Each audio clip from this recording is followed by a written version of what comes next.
Նայեք, քանի որ մենք նորմալ մարդիկ ենք ու լավ, պարզ է, որ ոչ, կանխատեսելի չէր,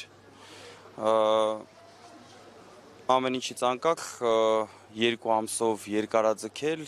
կներեք Ժողովուրդ ջան, ձեզանից էլ եմ ներողություն խնդրում, ձեզանից էլ եմ ներողություն խնդրում, բայց ես ավելի քան սրիկայություն է, ուրիշ կերպ ավելի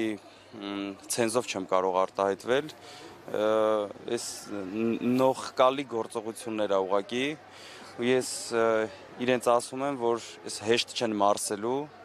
պայքարելու ենք մեր ձևով ու հաղթելու ենք մեր ձևով ու Հայաստանի Հանրապետությունը ունենալու անենց ղեկավար, անենց իրավական համակարգ, ընկերնես տնտեսություն, որ բոլորը երազելու են։ Այսպես կարծիք կար, որ այս որոշումը կարծես կանխատեսելի էր, քանի որ քաղաքական հայ ենթատեքստ ունի եւ մինչեւ ընտրությունները այս կարծիքը շրջանառվում է, որ դիպադիրներին, չգիտեմ, հոգեվորականներին, նաեւ պարոն Կարապետյանին կալանքի տակ են պահվելու։ Այսինքն ձեզ համար կանխատեսելի էր այս որոշումը։ Ես քիչ առաջ արդեն անդրադարձա, բայց նորից եմ ասում, այս կեղտոտ գործողությունները, ուրիշ ոչ մի բան։ Թե կանխատեսելի էր, ասում եմ, որ ամեն ինչից անկախ որևիցե նորմալ մարդ չի կարող պատկերացնել, որ այսպիսի շարունակություն կարող ունենա, 5 ամիսը չեմ ուզում ասեմ հասկացանք, բայց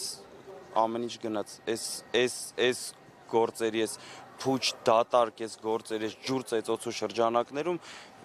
վերջը այսօր պետք է այդ ամեն ինչը ավարտվեր, որտեվ տոտալ բացակայություն կա որևիցե իրավական հիմքի, որևիցե բանի։ Իսկ ասում եք պայքարը շարունակելու եք, ինչ Միանշանակ գործողությունների մասին հետագայում կներկայացնենք ինչ ունենք անելու, բայց պայքարելու ենք, ու այն էլ ոնց ենք պայքարելու, հաղթելու ենք։ Դե այսօր կարծում եմ, այո, դե ցիվիլ մարդիկ ենք։